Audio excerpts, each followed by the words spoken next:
I spoke with Editor-in-Chief Ryan Joe about some major themes that could emerge, and there was one particular one that stood out. Let's take a listen. Live events is going to be a major play. It was already a major play last year. It was actually, live events were actually really catalyzed a big increase in spend at the upfronts last year. Expect more of the same, especially with NBC. You know, they've got the Super Bowl, they've got the Olympics, they've got the WNBA. In 2026, there's also the World Cup as well on Fox. And not only that, but live events are multiplying. There are all of these upstart sports leagues that are coming out, and pays particular attention to women's sports. That has proven to be a big fount for advertising, and expected to grow even more with all of these superstars emerging in that area. Ryan, a lot of momentum, it seems like, building into the upfronts. How does that set Cannes up for success? I mean, sports has recently been like a major play at Cannes as well. Obviously, because so many advertising dollars are being funneled into live sports, you're seeing that reflected at Cannes.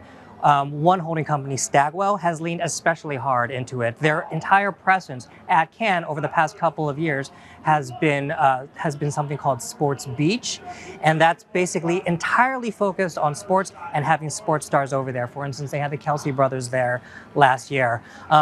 And I will also say, you know, Adweek is also going to have a major presence there, Adweek House, and there's going to be a lot of programming there focused on sports. So expect the sports conversation to really just pick up in earnest at Cannes. It's been a lot of fun to watch the sports scene evolve, including with women's sports, with some of these young athletes as well. I want to hear from you, Ryan, in terms of where we stand on the streaming space. Are you seeing a keen attention still focused on that area?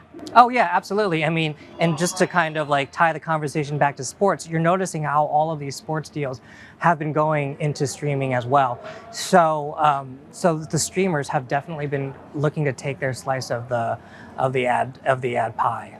What does this tell us about the broader digital ecosystem? Well, I mean, that it's shifting massively, but at the same time, the winner isn't set yet, right? The businesses, the streaming businesses or the advertising businesses at streamers like Netflix, at Max, at Paramount Plus, those aren't fully, you know, there is no clear winner yet. Amazon Prime Video obviously recently introduced ads. You know, they're still kind of grappling for dollars. And then YouTube is an upstart. And don't forget about TikTok. You might not think of it as a streamer because it's short form video content, but guaranteed they are going after the same dollars that the linear networks and the streamers are.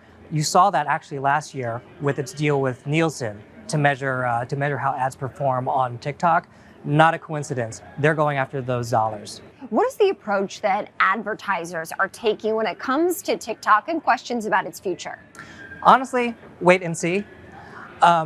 If TikTok goes away, they're going to lose a very valuable platform for reaching Gen Z and younger audiences in particular. But at the same time, they're going to spend those ad dollars. Those ad dollars aren't going to just disappear. And so if TikTok goes away, then expect Instagram to come in for that, expect Snapchat to come in for that, and expect Google, YouTube to come in for those dollars as well. So I don't think advertisers are really fretting. Right now, they're going to keep going with their advertising plans on TikTok until there's no more TikTok left, and then they'll pivot. Artificial intelligence is such a topic that we cover here at the New York Stock Exchange, and we see a lot of investments going into that particular sector. How does it factor into the advertising industry? There are kind of, to me, three different ways where you can really see AI take off. One is sort of like behind the scenes with the planning and kind of handling these back office sort of activities. You also see AI operate in sort of like the media buying capacity in terms of, let me find the best audience and send the ads to, you know, the people who are most likely to buy.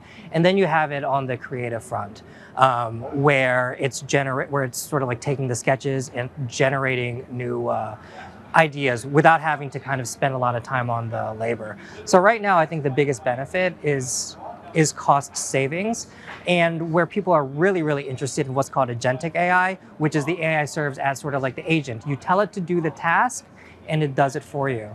And that seems to be across all of those areas where AI is going to make the biggest impact. We have seen companies in this current environment rebrand their DEI initiatives. How are advertisers responding? There is actually like a lot of nuance there. I think it's definitely true that Some advertisers are just cutting their DEI programs entirely. But it's also true that others who have been in it for a while, DEI did not originate in 2020. It had been around for a long time. It just wasn't a political label. It wasn't a political fire point. And so a lot of companies, they're evolving their programs because, well, whenever you have an internal program in your business, they're always evolving because you need to kind of change things and shape things up. And so I think there's also a lot of news around DEI where it seems like a program is being cut. It's just being evolved. That's not to say, however, that some programs aren't being cut. And I think you are seeing that a lot with maybe companies that hastily stood up their DEI initiatives in order to just kind of respond to, the murder of George Floyd. I think those are the ones who are most prone to kind of like be very reactionary and cut them.